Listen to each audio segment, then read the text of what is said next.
Hello everyone, a very warm welcome to all of you and welcome back once again on the YouTube channel of MBA Wala, which I believe I not only me but all of you would believe that this is one-stop solution for all the management examinations that you'll be appearing for. Now, my dear friends, CAT, if I talk about CAT exam, we have been conducting plenty of sessions both in the live format and the sessions have been recorded as well. Now, recently, like a few weeks back, we have also started taking up sessions for Narsi Munji aptitude test. Now, Narsi Munji, which is going to start in the first week of November. Yes, first week of November, well before CAT examination. And I'm sure that a lot of you have taken suggestion from us as well. So I'm sure that a lot of you will be planning the first attempt of NMAT somewhere around 10th of November, which is the ideal time to write this exam because there should be a proper gap between CAT and NMAT. And since we can attempt NMAT more than once, right? So after the first attempt, depending upon your score, you can reschedule your examination. You can plan it once again and you can have an improvement over your NMAT score. All right. Now, friends, previously in this series of session, I have conducted two set of sessions in which I have discussed 15 plus 15, a total of 30 questions of logical reasoning, right? Now, these questions not only will help you in revising the concepts, but also to improve your accuracy as well as speed while you are solving these questions, either in the live format or in the recorded format, right? So today, on the similar lines, I have planned another session for you in which I'll be taking up questions of logical reasoning. There will be 15 questions, and I'm trying to cover almost every area under logical reasoning, right? So, friends, let's start solving these questions. Now, it does not matter if you are watching this session live whenever this is telecasted or you are watching it later on in the recorded format. You must give somewhere around 45 seconds to 1 minute to every question, right? So give yourself this much amount of time and find out your answer, make a note of your answer, record your answer, and then check how many questions out of 15 you have attempted correctly, right? Now, NMAT is a speed-based examination. The level of difficulty is very low. So, some of the questions that we have already done in the last two sessions and we will be doing in this session, they have appeared in the previous year papers of NMAT. Now, definitely NMAT does not release this exam, so we don't know what are the exact questions, but these questions are memory-based questions, and yes, the same kind of question have appeared in the previous year papers of Narsi Munji. All right. Also, one more thing before I start solving the questions, the things that you are practicing in these sessions of NMAT, especially in logical reasoning, these things will also help you in SNAP exam. SNAP, whose first slot is scheduled to be conducted in the first week of December, immediately after CAT examination, right? So SNAP के लिए भी ये बहुत important रहेंगे sessions, बहुत ज़्यादा useful रहेंगे sessions. So yes, you can also watch these sessions if you are planning to write SNAP. All right, चलिए तो start करते हैं. So these questions will appear on your screen one by one. Okay, I'll be giving you some time. Let's say if it is an independent question, I'll be giving you around 45 seconds to 1 minute. Okay, if it's a set based question having 2 or 3 questions, I'll be giving you a little bit more time. Okay, so make sure that whatever time I'm giving you, you must finish and answer this question in that amount of time. Right अगर आपको थोड़ा सा ज्यादा time लग रहा है तो आप इस सेशन को पॉज कर सकते हो.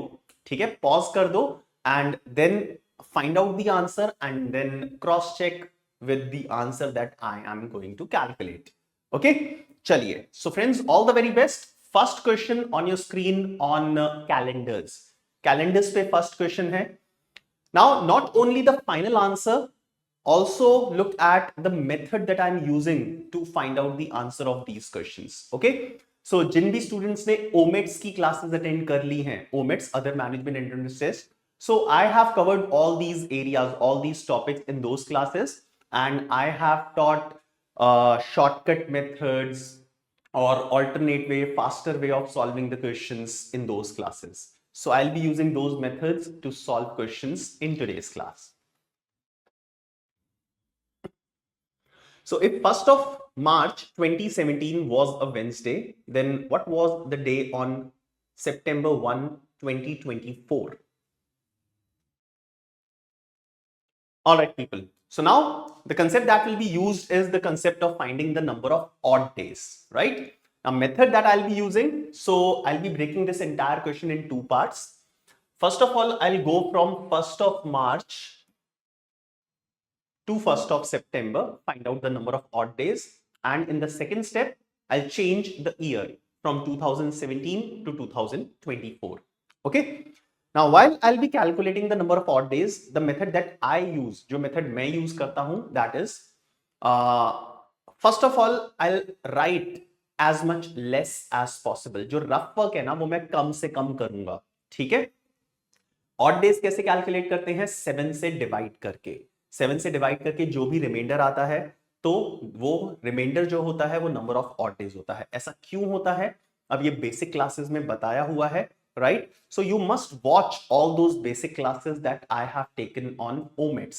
OMETS पे जो मैंने classes conduct की हैं, उनको please watch करके तभी ये session attend करना. हाँ, तभी मजा आएगा, तभी question solve कर पाओगे. Now, I'll calculate the number of days, but मैं यहाँ पे number of days नहीं लिखूंगा, उसका month नहीं लिखूंगा, मैं directly 7 से divide करके remainder लिखता रहूंगा. मार्च में टोटल 31 डेज होते हैं. 1st ऑफ मार्च ऑलरेडी जा चुका है, तो 1st ऑफ मार्च के बाद मार्च में 30 डेज बचे हैं. 30 को 7 से डिवाइड किया, रिमाइंडर आता है 2. देन अप्रैल में 30 days, reminder is 2. May 31 days, reminder is 3.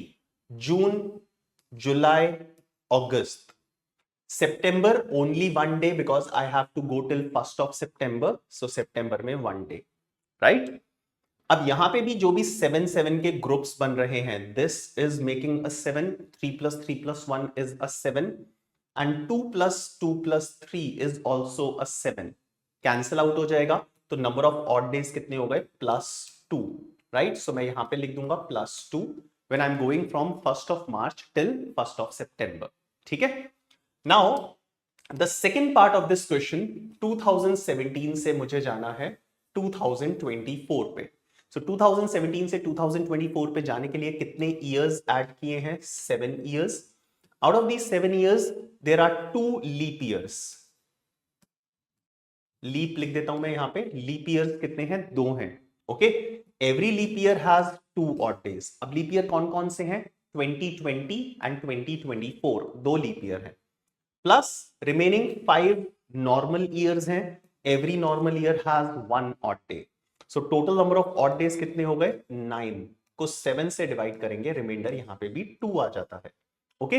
So in this case also there will be +2. So total number of odd days कितने हो जाएंगे? 2 and 2, there will be 4 odd days.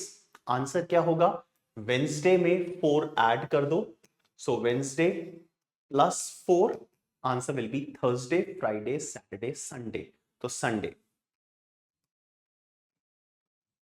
So Sunday, that is none of the above is the correct answer of this question. All right, ठीक है? Now, friends, it may be possible during the process, where I'm explaining the concept behind these questions, the way of solving these questions, you might not understand a small thing, a small concept. ठीक है? तो आपके पास एक ये facility है कि आप इस सेशन को दोबारा से रिकॉर्डेड फॉर्मेट में देख सकते हो. आप आगे पीछे जा सकते हो. ओके. सो ये आपके पास फैसिलिटी है, तो आप इस सेशन का प्रॉपर यूटिलाइजेशन करो to make sure that you are not doing any extra rough work as compared to whatever I have done. इससे ज्यादा तो लिखना ही नहीं है. देखो, टाइम सेव करने का एक सबसे अच्छा तरीका होता है रफ वर्क की क्वांटिटी कम कर दें. जितना हम लिखेंगे उतना ज्यादा टाइम लगेगा, जितना कम लिखोगे उतना कम टाइम लगेगा. हाँ, सो रफ वर्क रिड्यूस करने की कोशिश करो. Second question on your screen related to blood relations. बहुत सिंपल क्वेश्चन है ये. सो 45 सेकेंड्स में, लेस देन 45 सेकेंड्स, आंसर आ जाना चाहिए. All right, let's do this. Now question is, how is my father's father's wife, wife's only daughter, daughter's son related to my sister. Okay, so this is me, मैं यहां पे हूं, ठीक है. सो ये जो भी पर्सन है जो ये स्टेटमेंट बोल रहा है, इसका जेंडर हमें पता नहीं है, जरूरत भी नहीं है. So my father,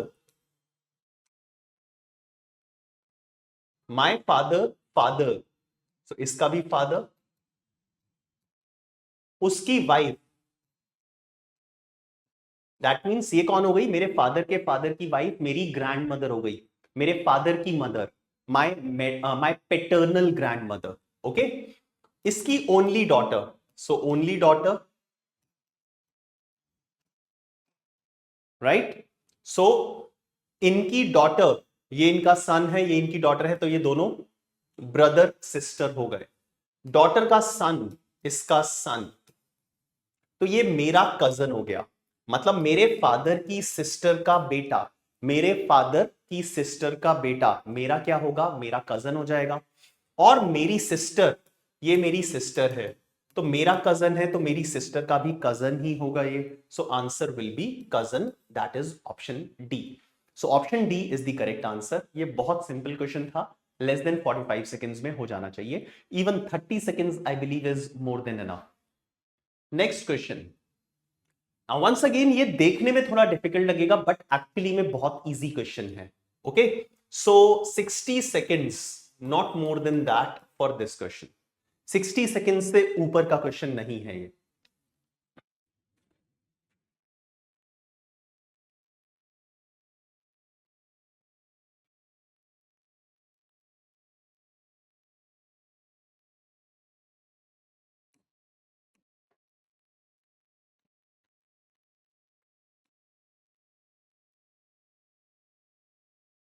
Okay, and this looks like which kind of coding? Apple is coded as 05 and Lines is coded as 96. What will be the code for wallet? Right? Now, somehow you can see that this is associated with this and it is converted in the form of number. So, numbers से कुछ ना कुछ relation है, number. So, जब भी इस type का question आता है तो it's always better, it's always advisable to go with the number equivalent of the alphabets. Number equivalent से बात ना बने तो रिवर्स कोडिंग बताइए मैंने. सो स्टार्टिंग से नहीं, एंड से उनकी पोजीशन क्या होगी. तो अभी मैं सब अल्फाबेट्स की पोजीशन फ्रॉम द बिगनिंग लिख रहा हूं. ए, पी, पी, एल, ई, इन सबको ऐड करेंगे अगर हम 32, 44, 50. सम इज 50, द कोड इज 05. कुछ तो क्लिक होगा अब माइंड में, ठीक है. लायंस 12, 9, 15, 14 एंड 19, 33, 48, 60, 69, 69 बन गया 96. सो 50 बन गया 05, रिवर्स कर दिया. 69 बन गया 96, अगेन रिवर्स कर दिया. So now we have got the logic. जो भी सम करके वैल्यू आएगी उसको रिवर्स करना है, that's it. Okay, so wallet 23, 1, 12, 12, 5, 20. ये ना अल्फाबेट्स के नंबर इक्विवेलेंट्स याद करने पड़ेंगे, इनके बिना काम नहीं चलेगा. इनके बिना आप टाइम बहुत ज्यादा वेस्ट कर दोगे, ठीक है. सो 24, 36, 48, 48 and 5, 53, 63, 73. 73 will become 37. So 37, that is option A, is the correct answer of question number 3. Let's quickly move on to the next one. Next is a set of questions. There are 3 questions associated with this. ठीक है, 3 questions हैं, जल्दी से इनको solve करो. I am giving you 2 minutes to decode this information. 2 minutes. बहुत simple है. 2 minutes में 3 questions quickly they will be in your kitty. 3 questions in 2 minutes. So make a table, a small puzzle kind of thing. Puzzle distribution, कुछ भी कह लो इसे. All right. I'm sure that अभी तक सबकी टेबल बन गई होगी. Now I'm taking you to the questions. I'll stay on the questions for half a minute. ठीक है, 30 seconds, उससे ज्यादा टाइम नहीं लगेगा आपको आंसर्स फाइंड आउट करने में. So Here are three questions. Question number 4, 5 and 6. Find out the answers, mark your answers, note them down, and then I'll go back and we'll do the analysis of the set. All right, people. So let's begin with the analysis. Now there are four friends work in the same company. Three of them owns Ciaz and one of them owns Thar. तो तीन लोगों के पास Ciaz, एक के पास Thar. They joined the company in the same year में join किया है, ये इंपॉर्टेंट है. Such that two of them joined in July, one in February and one in May. तो दो ने जुलाई, एक ने फरवरी, एक ने मई. Out of the four different colors, red, yellow, blue and green, one of them likes all four colors and one of them likes none of the colors. Okay. अब आगे information देखते हैं क्या है. So पहले एक टेबल बना लेते हैं. So Gurdeep, Surendra, Kajal and Shakti. First of all I write car. तीन को सियाज पसंद है, ब्रैकेट में लिख देता हूं सी, और एक को थार पसंद है. ठीक है, और पसंद है उसके पास है. तो तीन लोगों में सियाज आएगा और एक में Thar. They join the company in the same year. Month different है. सो मंथ दो के जुलाई है, एक का फरवरी है, एक का मई है. तो जुलाई फरवरी मई, सॉरी जुलाई फरवरी मई. एंड फाइनली कलर्स, जिसमें से एक को चारों कलर पसंद है, एक को जीरो कलर पसंद है. राइट. बाकी दो को कितने कलर्स पसंद है ये अभी नहीं पता. Right. So I will be making this table, I will be filling this table based on the information that is given below. Okay. Now starting from here, Gurdeep owns Ciaz and likes only yellow color. So Gurdeep के पास है Ciaz and इसको colour में सिर्फ yellow colour पसंद है. That means सिर्फ एक colour पसंद है. ठीक है, ओनली येलो लिखा हुआ है, इंपॉर्टेंट. काजल डिसलाइक्स ओनली ब्लू. तो आउट ऑफ फोर कलर्स उसको ब्लू पसंद नहीं है काजल को. सो ब्लू के अलावा कौन कौन से कलर हैं काजल के लिए? Red, yellow and green. So that means इसको तीन कलर्स पसंद है काजल को. So Kajal dislikes only blue colour and owns Thar. So Kajal के पास थार है. थार एक के पास ही होनी चाहिए. दैट मींस बाकी दोनों के पास भी सियाज होगी. तो कार फिट हो गई है. Neither of these two, which two people they are talking about? Neither of these two, that means जिनके बारे में अभी तक बात हुई थी, Gurdeep and Kajal. So neither of Gurdeep and Kajal nor Surinder joined in May. So May में किसने ज्वाइन किया होगा? गुरदीप ने नहीं किया, काजल ने नहीं किया, सुरेंद्र ने नहीं किया. तो दैट मींस शक्ति ने May में ज्वाइन किया होगा. Done. Surendra like all four colours. Surendra को चारों कलर पसंद है. अगर सुरेंद्र को चारों कलर पसंद है तो जीरो कलर वाला कौन हो गया? शक्ति. तो शक्ति को जीरो कलर्स पसंद होंगे. Surendra like all four colours and joined before Kajal. अब मई तो हो चुका है, बचा है जुलाई and February.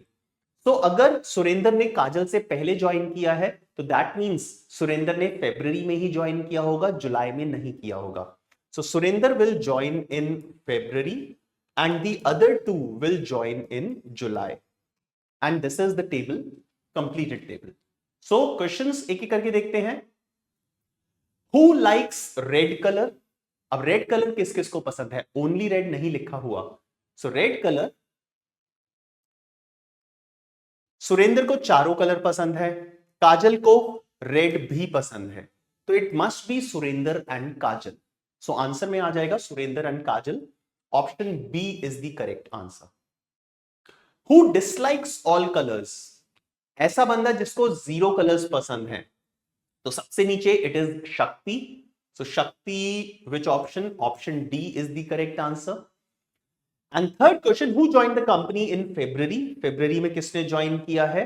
It is Surendra. So correct answer is Surendra. Option A is the correct answer. Okay, so done with all the three questions. Let's move on and look at the next question. Question number 7.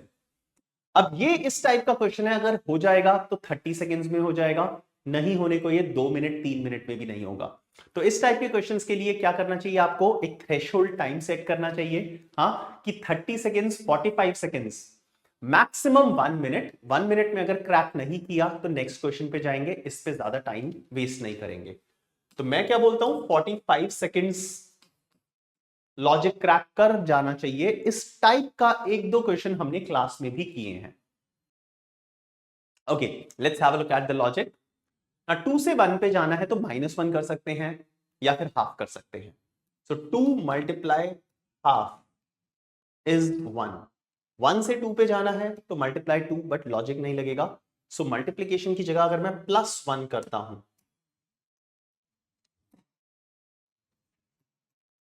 will give me 2।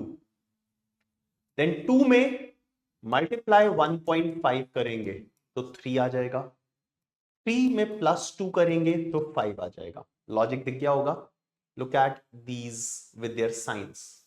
Multiply half +1, multiply 1.5 +2, then 5 multiplied by 2.5 will be 12.5, then 12.5 plus 3 is equal to 15.5। तो अब answer क्या होना चाहिए, 15.5 multiplied by 3.5। This should be the answer। So 15.5 multiplied 3 is 46.5, and then 15.5 multiply half is 7.75। So 54.25 multiply करना है 54.25। Option E is the correct answer. ठीक है, simple. Next question पे चलते हैं, क्वेश्चन 8। बहुत इजी क्वेश्चन है। 30 सेकेंड्स मैक्सिमम, मैक्सिमम 30 सेकेंड्स में आंसर आ जाना चाहिए। So you will see that there is a mix of easy and difficult questions, right?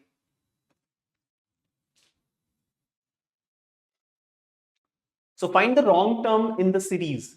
एक सीरीज गिवन है, रॉन्ग टर्म फाइंड आउट करनी है ना। दो तरीके हैं जिससे आप रॉन्ग टर्म फाइंड आउट कर सकते हो। सीरीज का क्वेश्चन है, wrong term in the series का क्वेश्चन है, तो सीरीज फॉलो करनी पड़ेगी। अदरवाइज अगर आप ऑड वन आउट का भी कंसेप्ट लगाओगे ना तो भी आंसर आ ही जाएगा। So W X Y Z A consecutive है। डब्ल्यू से पहले क्या आना चाहिए, वी, बट हमारे पास है यू, तो आंसर हो जाएगा U V X. Also also also ये तीनों अल्फाबेट्स कंसेक्यूटिव हैं, W X Y, then X Y Z, Y Z A, Z A B, A B C, सारे कंसेक्यूटिव हैं, बट ये तीनों कंसेक्यूटिव नहीं है। यू वी डब्ल्यू होना चाहिए अगर ये यूज करना चाहते हैं, राइट? तो इसके हिसाब से भी option C U V X is the wrong term in the given series. Okay, next question, dices, a question on dice। so which number will be opposite to 3? 3 के opposite कौन सा होगा? now same dice की 4 positions given है, find out the answer। now this particular maximum 45 seconds में हो जाना चाहिए था। ओके, अब लॉजिक देखते हैं, बहुत सिंपल है। तो एक तो तरीका है एलिमिनेट कर दो कुछ ऑप्शन। 3 के ऑपोजिट बताना है, 3 ऑलरेडी यहां पे है, तो 3 के एडजेसेंट 1 और 4 है, तो 1 और 4 ये दो तो आंसर होंगे ही नहीं। अब 3 मुझे कहीं और नहीं दिख रहा, ठीक है, तो एक ऐसा नंबर पकड़ो जो सबसे ज्यादा दिख रहा है। 2, 2 मुझे सबसे ज्यादा दिख रहा है। अब यहां पे 2 के एडजेसेंट, एडजेसेंट किसी भी फेस के एडजेसेंट 4 फेस होंगे और ऑपोजिट 1 होगा। सो 2 के एडजेसेंट कौन कौन से हैं? यहां पे 1 और 5 है, 2 के एडजेसेंट यहां पे 4 और 6 है, और यहां पे भी 5 और 6 जो रिपीटेड है। तो 2 के एडजेसेंट अगर ये 4 हैं तो इनके अलावा जो भी बचा वो 2 के ऑपोजिट होगा। तो 2 के ऑपोजिट क्या होगा? 3 होगा, और 3 के ऑपोजिट 2 होगा। तो आंसर क्या हो जाएगा? Option B, that is 2। Next on direction senses, बहुत आसान क्वेश्चन है ना। इस टाइप के क्वेश्चन को करने के लिए मैंने क्लास में एक बहुत सही तरीका बताया है, ठीक है। So I will use that method today as well.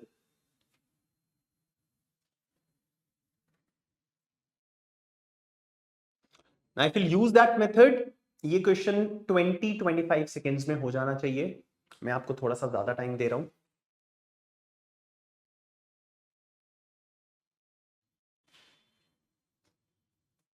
Okay, now what I generally do is, मैं डायरेक्शंस के क्वेश्चंस में लास्ट चीज रीड कर लेता हूं कि मुझे कैलकुलेट क्या करना है।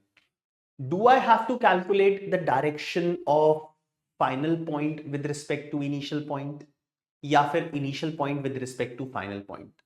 अगर इन दोनों में से कोई भी चीज निकालनी है, direction of initial with respect to final और final with respect to initial, तो हमें प्रॉपर डायग्राम बनाना पड़ेगा।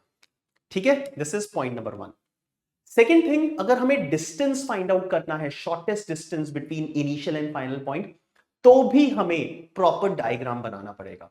बट अगर मुझे फाइंड आउट करना है in which direction does he face now, जब वो रुकता है तो कौन सी डायरेक्शन में फेस कर रहा है, तो इसके लिए डायग्राम बनाने की जरूरत नहीं है।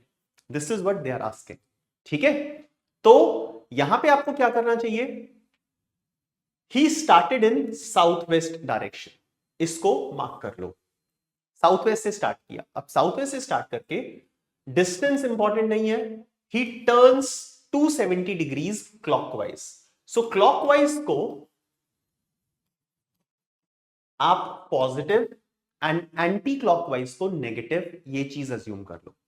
तो 270 डिग्रीज क्लॉकवाइज, तो प्लस 270 डिग्रीज। ठीक है, इनिशियल डायरेक्शन दिमाग में रखेंगे, लिखा भी हुआ है हमारे सामने। Then useless, he turns another 315 degrees clockwise. So clockwise again 315. Okay, बस खत्म, और तो टर्न कर नहीं रहा।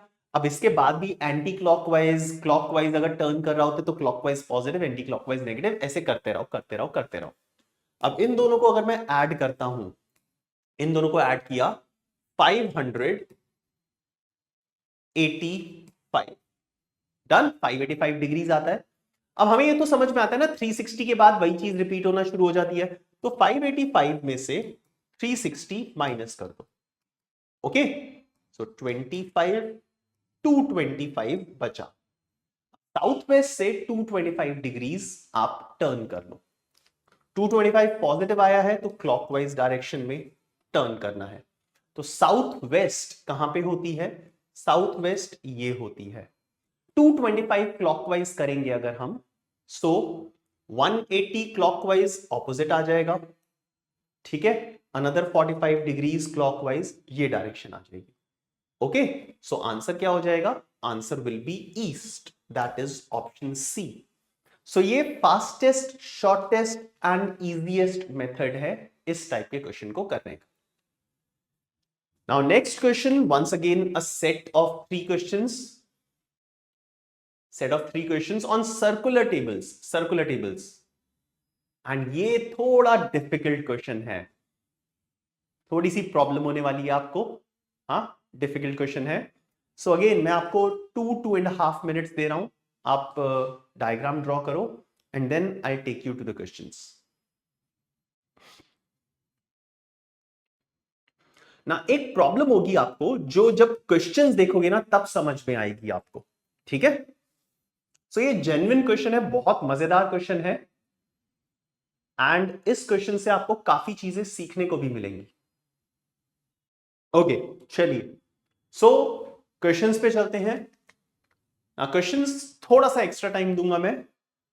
क्वेश्चंस में घुसते के साथ ही आपको पता चलेगा कि अगर आपने अज्यूम किया that everybody is facing towards the centre, तो ये अज्यूम जरूरी नहीं था, बिकॉज यहां पे कहीं ना कहीं दिया हुआ है that males are facing towards the centre and females are facing away from the centre, ऐसा भी दिया हुआ है।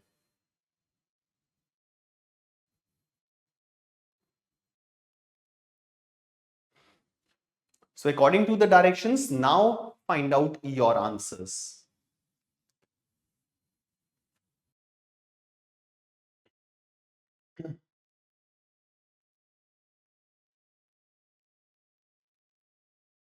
ओके, चलिए एनालाइज करें। क्वेश्चन देख के तो समझ में आ गया ना, जरूरी नहीं है दोनों, जरूरी नहीं है कि दोनों मेल्स एंड फीमेल्स इनवर्ड्स ही हो, आउटवर्ड्स भी हो सकते हैं। But if I talk about the arrangement, यहां पे फर्क नहीं पड़ेगा, बिकॉज अरेंजमेंट में ना कहीं पे भी लेफ्ट राइट गिवन ही नहीं है, डायगनली ऑपोजिट ये सभी चीज गिवन है। ओके, तो चलिए स्टार्ट करते हैं। 8 people P Q R S T U V, नहीं P Q R S T U V W, ठीक है, are sitting around the circular table. P Q R and S are males, तो ये 4 mails हैं और बाकी 4 फीमेल्स हैं। Okay, same gender never sits next to each other, that means alternately बैठेंगे, male female male female male female and so on. So I'll make a circular table, mark 8 positions. Okay, I'll start with the first statement. P sits diagonally opposite to Q. So P अगर यहां पे बैठता है तो Q यहां पे बैठेगा, दोनों मेल्स हैं। So P Q यहां पे मेल्स हो गए, तो लेफ्ट और राइट इन दोनों पोजीशंस पे भी मेल्स होंगे and remaining 4 positions will be for females. ठीक है, S does not sit adjacent to U and V. अब जो दो मेल्स बचे हैं R and S, तो अगर मैं S को यहां पे बिठाता हूं तो they are saying that S does not sit adjacent to U and V. So S के आसपास U और V नहीं बैठेंगे, तो U और V इन दोनों प्लेसेस पे बैठ सकते हैं, this one और this one. So if U will sit here, V will sit here and vice versa. दो पॉसिबिलिटीज हो सकती हैं। पैरेलली S यहां की जगह यहां पे भी बैठ सकता है, so I will have to make another diagram.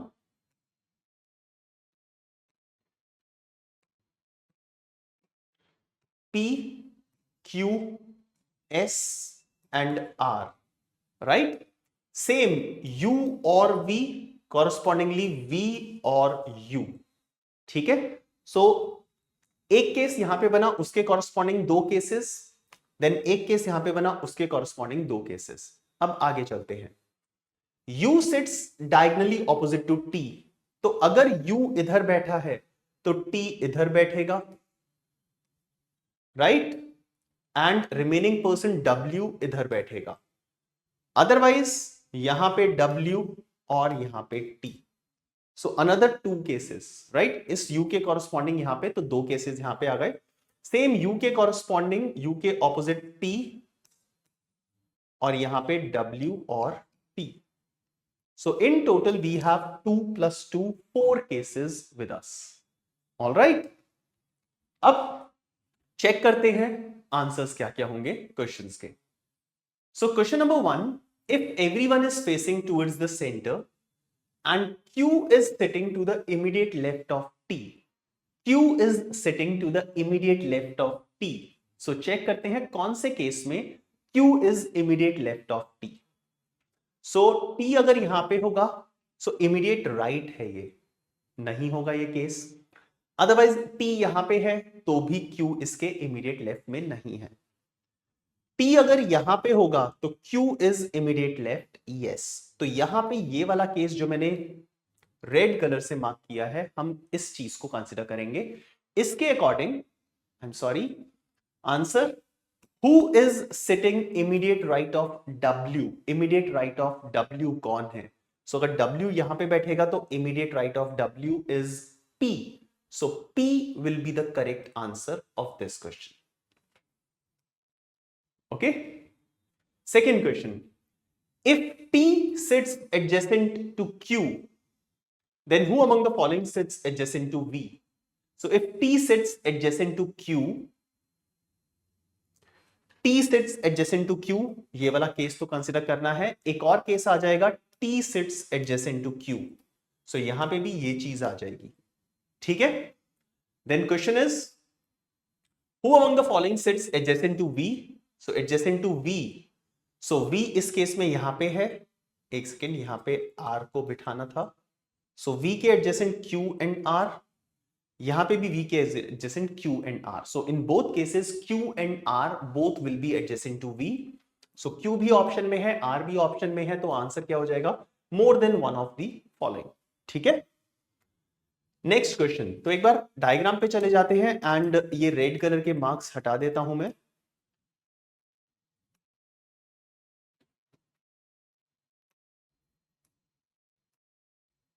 Okay, and I'll put R here. Perfect. So question is, if all the males are facing towards the center and all females are facing away from the center. So PQRS अंदर की तरफ देख रहे हैं and females are looking to away from the center, and T is sitting third to the left of P. T is third to the left of P. P will be inside, third to the left. 1, 2, 3. T. No, this diagram will not be considered. P looking inside, left will be clockwise. 1, 2, 3. T is third to the left of P. So जो red colour से mark किए हैं ये वाले cases consider हो जाएंगे. T sitting third to the left of P. Who is sitting second to the left of T? Second to the left of T. अब T का लेफ्ट, T तो बाहर की तरफ देख रहा है होगा, सो T का लेफ्ट क्या हो जाएगा? 1, 2. सो answer will B W. So W will be the answer of this third question which is option D. Alright, ठीक है. सो थोड़ा सा ट्रिकी क्वेश्चन था, थोड़ा सा इंटरेस्टिंग क्वेश्चन था, मजेदार क्वेश्चन था. आगे चलते हैं next question, question number 14. Clocks, defective clocks पे क्वेश्चन है and certainly a difficult question this one is. Now to find out the answer of this question you have to be thorough with the concept of defective clocks. Okay, now they are talking about hour hand and minute hand coinciding each other. Now as per the concept that we have done in classes, hour hand और minute hand coincide 12 hours में कितनी बार करते हैं? So 12 hours में they coincide 11 times. Right? 11 times.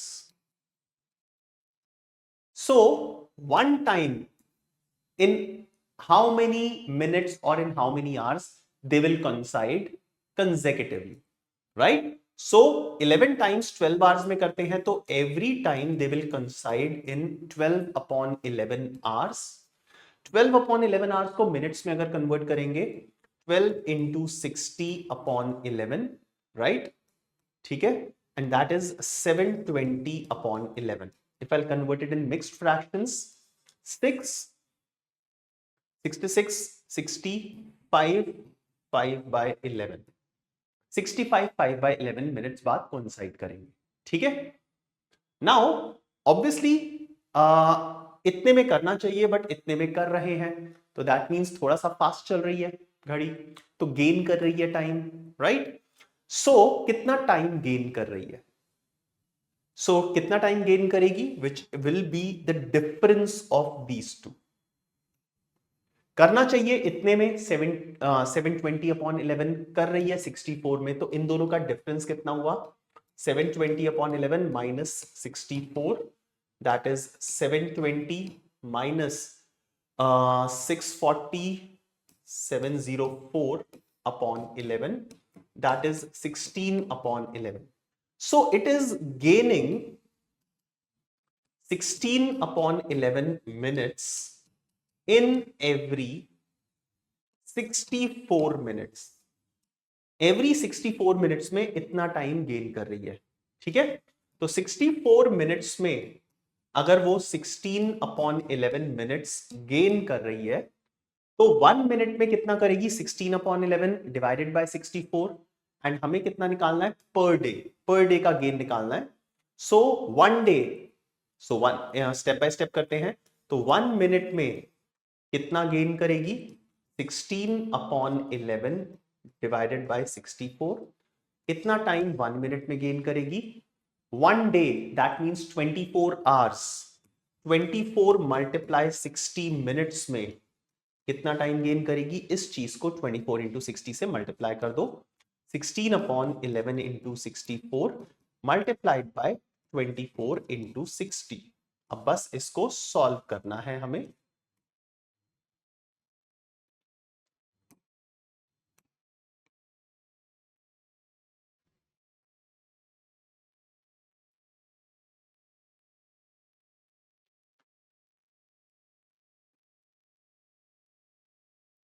Okay, so 4 6 360 upon 11, that is 32 8 upon 11.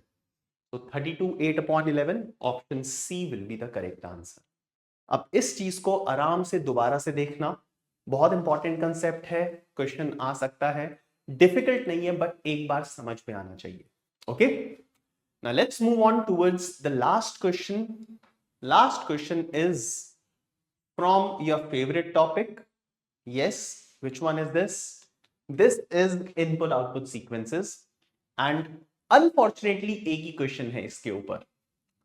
So read it through, आराम से इसको read करो and find out the correct answer. So करना क्या है, यहां पे आपको लॉजिक आइडेंटिफाई करना है कि क्या लॉजिक यूज हुआ है इस इनपुट आउटपुट मशीन में.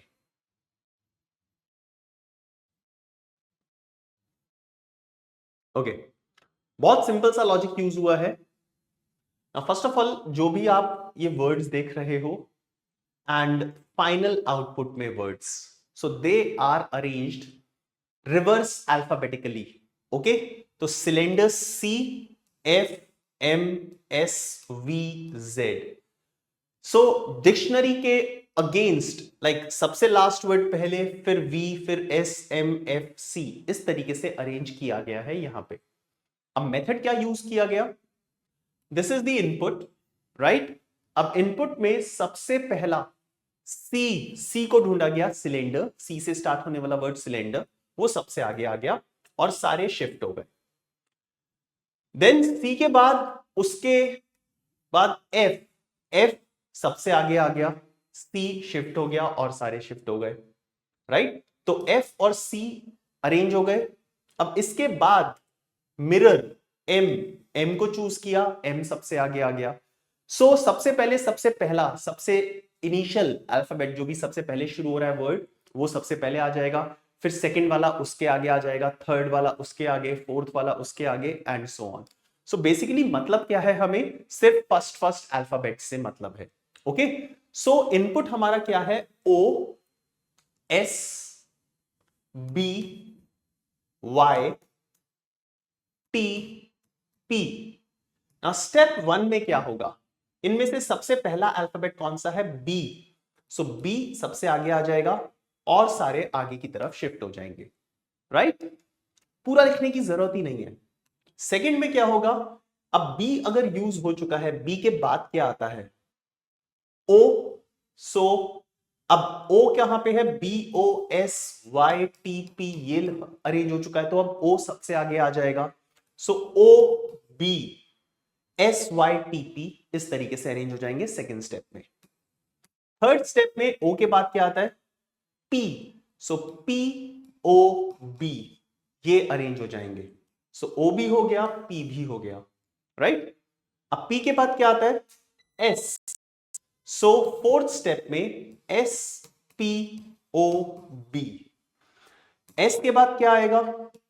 T. So T S P O B. And हमें सिर्फ फिफ्थ स्टेप तक की रिक्वायरमेंट है. We just need it up till fifth step. So in step number 5, which word is between socks and orange? S and O के बीच में क्या है? P. P ही आएगा. तो answer will B potato, that is option A. Alright. अब यहां पे आप क्या कर सकते थे? फर्स्ट स्टेप में एक ही अल्फाबेट अरेंज होगा, सेकंड में 2, थर्ड में 3, फोर्थ में 4, फिफ्थ में 5. तो आप डायरेक्टली फिफ्थ स्टेप भी लिख सकते थे, 5 अल्फाबेट्स को अरेंज कर सकते थे, राइट. ठीक है. सो ये लिखने की भी जरूरत नहीं पड़ती, बट ये चीज जो स्ट्राइक करती है ना, ये स्टार्टिंग में स्ट्राइक नहीं करेगी, ये आपको बाद में ही स्ट्राइक करती है, राइट. ओके, सो जरूरी नहीं है कि हम हर बार ही मोस्ट एफिशिएंट मेथड यूज कर पाए. लाइक मोस्ट एफिशिएंट मेथड्स तब भी बनते हैं जब एक बार हम क्वेश्चन सॉल्व कर चुके होते हैं, बट उसके बाद तो उसका कोई फायदा नहीं है, right. So this is it about today's class, my dear friends. So these were the 15 questions. अब आपको क्या करना है? जो भी अभी हमने 15 क्वेश्चंस किए हैं, अपना स्कोर कैलकुलेट करना है, रिकॉर्ड करना है एंड देन एनालाइज करना है जो भी क्वेश्चंस आपने गलत किए हैं, या फिर आपको ऐसा लगता है किसी क्वेश्चन में टाइम ज्यादा यूटिलाइज किया है, मेथड डिफरेंट यूज किया है, एंड जो मेथड मैंने यूज किया वो अगर आपको थोड़ा सा एफिशिएंट लगता है मेथड, तो उस मेथड को अडेप्ट करने की कोशिश करनी है. Then only you will be able to save time during your actual exam. Right? So friends, all the very best to all of you. Have a nice time. I'll see you again. Have a good day. Bye bye.